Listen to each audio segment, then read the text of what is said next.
right, so now, anyone who listens to Newsfighters regularly knows I love covering elections. I've covered every state election, Canadian election, British election that's happened while we've been a podcast. So you'll know that I just couldn't help but go past the bruising battle that just went down between the Marshmallow and the Smiling Quokka in South Australia.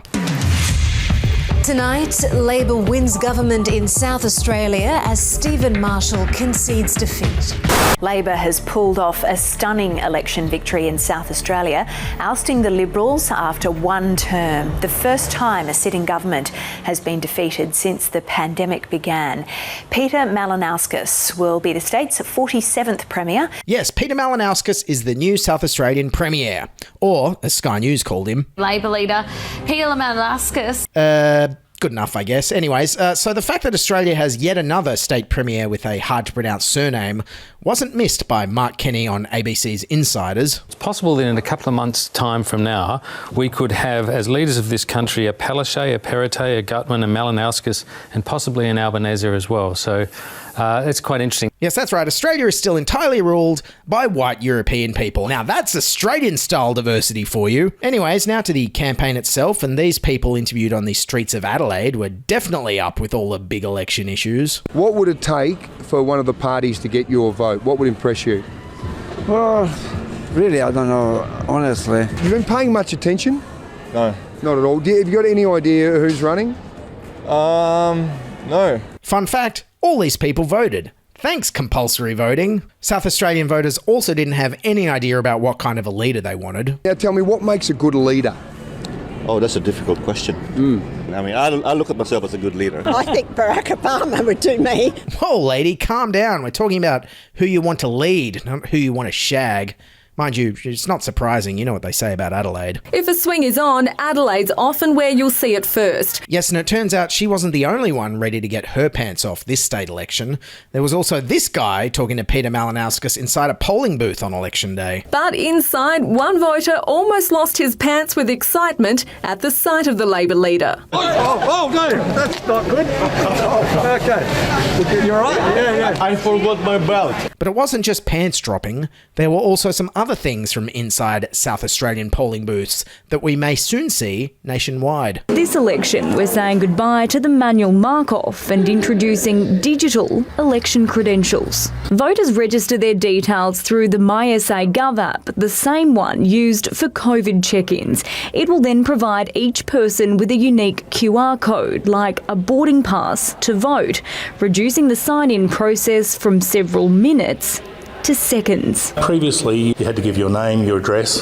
That took time to search up, particularly names like McDonald's and O'Loughlin's and things where it took someone to flip through a 90 or 100-page book to find you alphabetically. Yes, of course, that's how they're going to sneak voter ID laws in Australia. They're going to make it part of some fun app. Now, I don't know about you, but I'm not going to be up for doing this. If you ask me, I want to have my name marked off the electoral roll the old-fashioned way. By shouting the spelling of my name at an 80-year-old retired teacher in an echoey school hall for 5 to 10 minutes. Yes, Dylan Behan, I don't know how to pronounce it. Yes, B-E-H. Sorry, Behan. B for Barry, E for egg. Anyways, onto the campaign issues themselves, and it seems like Malinauskas won by focusing on one issue in particular. Labor has been campaigning hard on improving the state's health system, vowing to tackle the state's decade-long issues with ambulance ramping. Now, the key issue in this election campaign has been ambulance ramping, the perception that people were dying while they were waiting for ambulances to respond. South Australians know exactly what's going on within our health system. They know that 000 is being called at the moment and ambulances aren't rolling up on time. While the sitting Premier, Liberal Stephen Marshall, was a bit more all over the place. The Liberal Party, that's committed to building a $662 million basketball stadium. The Liberal Party today announced a $5.2 million investment in an Adelaide Hills mountain bike precinct. Between 20 and 30 million to convert a quarry at Highbury into a park. A commitment from the government for a new giraffe enclosure. The people of South Australia have got to determine who they trust to manage the budget, manage the economy in South Australia. Yes, and nothing says better at handling the economy like like prioritising giraffes over people dying waiting for ambulances. I mean, who wrote his policy handbook? Healthy Harold's obese alcoholic brother, Unhealthy Hudson? The giraffe? But of course, the media was focused on other more important issues than just health this election, like Malinauskas getting his shirt off at the local pool. In the race to be Premier, it's important to show off your best assets. Even before the campaign started, Peter Malinauskas was making a splash and sending the internet into a frenzy. And of course, there was the most important issue facing South Australians at this election: what kind of bread the candidates eat. The debate's starkest contrast came on a question about loaves of bread.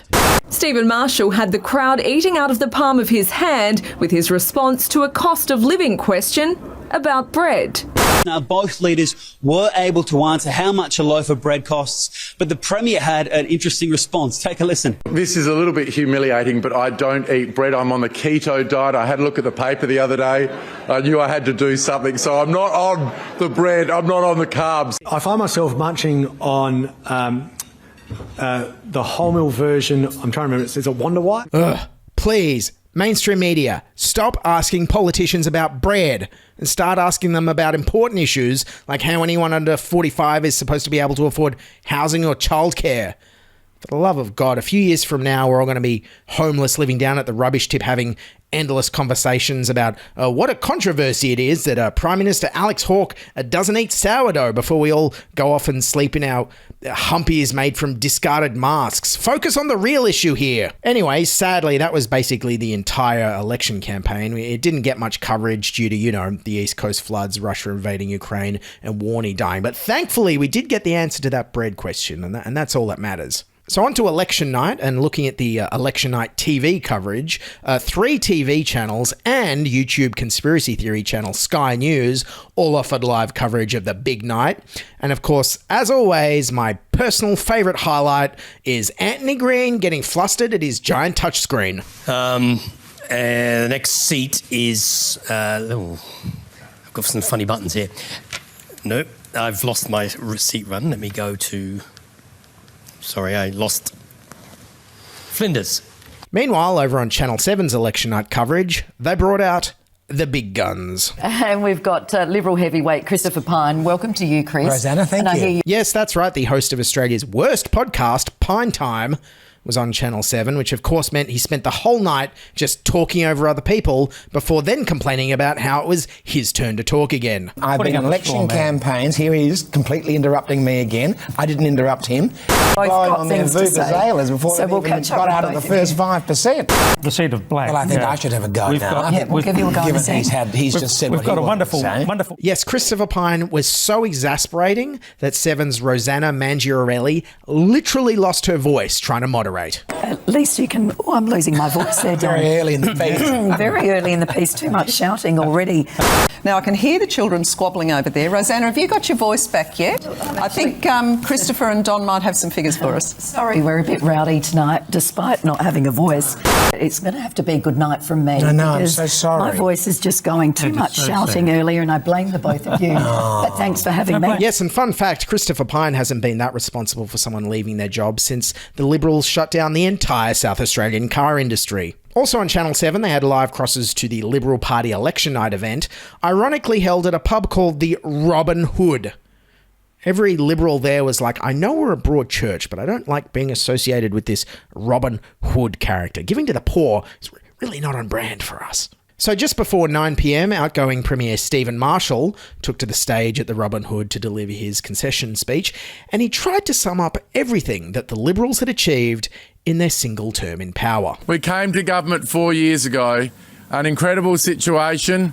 Since then we've had fires, floods, fruit fly, the coronavirus, bushfires. I think we leave South Australia in an immeasurably better situation than what we found 4 years ago. Yes, we are leaving the place burned out, flooded, insect-infested and plague-ridden, but aside from that, we did pretty good, right? Marshall also tried to take credit for reversing the South Australian brain drain. It wasn't that long ago that South Australians wanting to pursue their ambition moved to Sydney, Melbourne, Brisbane, Singapore, Hong Kong, London or New York. People can now find their dream job right here in South Australia. Yes, I'm sorry. What was it that stopped people from moving overseas or interstate the past 2 years? Was there something that stopped people literally from travelling? I can't remember. I mean, very bold there of Stephen Marshall to try and take credit for one of the upsides of the pandemic. I mean, what will he claim next?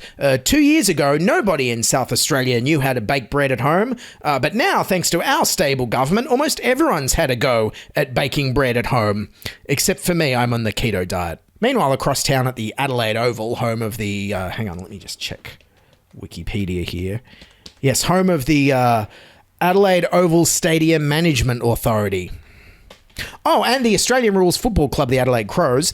Newly elected Premier Peter Malinauskas was doing some crowing of his own. See what I did there? We get one shot to recover from a global pandemic as a state and as a nation. And when we look back on this moment, in 20 years' time, let them say that this generation was the new Reconstruction generation. No, wait. Everyone knows the new Reconstruction generation was the name of Prince's backup band in the early 90s.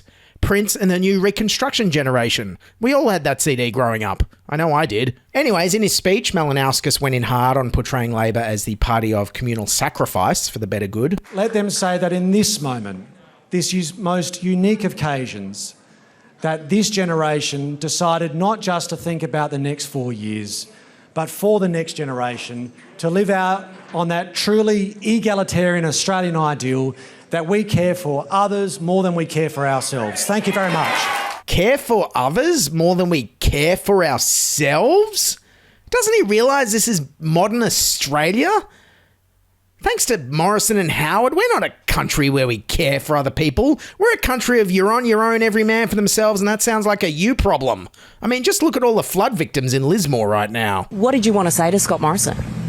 We need housing. To which Scott Morrison replied, didn't I already do a photo op with you guys? Leave me alone. So of course, after this momentous election result with the one-term Liberal government being defeated, there was only one question on everyone's minds. What the Liberal South Australian defeat could mean for the upcoming federal election. Could there be federal implications from this result? Are there any federal implications out of this? Prompting questions about what it might mean for the upcoming federal election. Everyone's like, yeah, good for you, South Australia, but what does it mean for me? Well, for a start, it means pandemic incumbency is a thing of the past. This loss in South Australia is the first loss for an incumbent government during the pandemic. The first state to oust a pandemic premier. It's the first post-Omicron defeat. Incumbency is no longer a protection for governments. Yeah, look out, ScoMo. Aussies are ready to dump their leaders faster than masks on public transport. But if you could please keep wearing a mask on public transport, I'd really appreciate it. I haven't got COVID yet and I don't have any paid sick days. But personally, a few observations I noticed out of the South Australian election result are, I don't know about you, maybe it's having hundreds of extra people in hospital all the time thanks to COVID, but I think voters really care about healthcare right now. Like, it's an important issue for everybody. Also worth noting was a news poll was accurate for once, and if these swings are repeated at the federal level, well, Scott Morrison's gone. Of course, none of this phases Scott Morrison. This election was being fought on state issues. The federal election will be fought on federal issues. And what I know is that Anthony Albanese is not Peter Malinauskas. Wow, what a acute and amazing observational powers from Scott Morrison there. Malinauskas isn't Albanese. He's like a human AI, this bloke. Next thing he'll be able to tell like circles apart from squares and oranges apart from apples and stuff. Just incredible. No, seriously though, Morrison is right. Malinauskas isn't Anthony Albanese because for one, Malinauskas would never say anything like this. In America, they devote a rock formation to their presidents at Mount Rushmore. If they were going to devote a rock formation to this mob, it would be called the Bungle Bungles. So in conclusion, congratulations South Australia on voting in a charismatic new Labor leader in Peter Malinauskas. None of us had any idea that was a thing that existed. Meanwhile, the rest of the country is looking at our potential leadership options, and all we can say is, I think Barack Obama would do me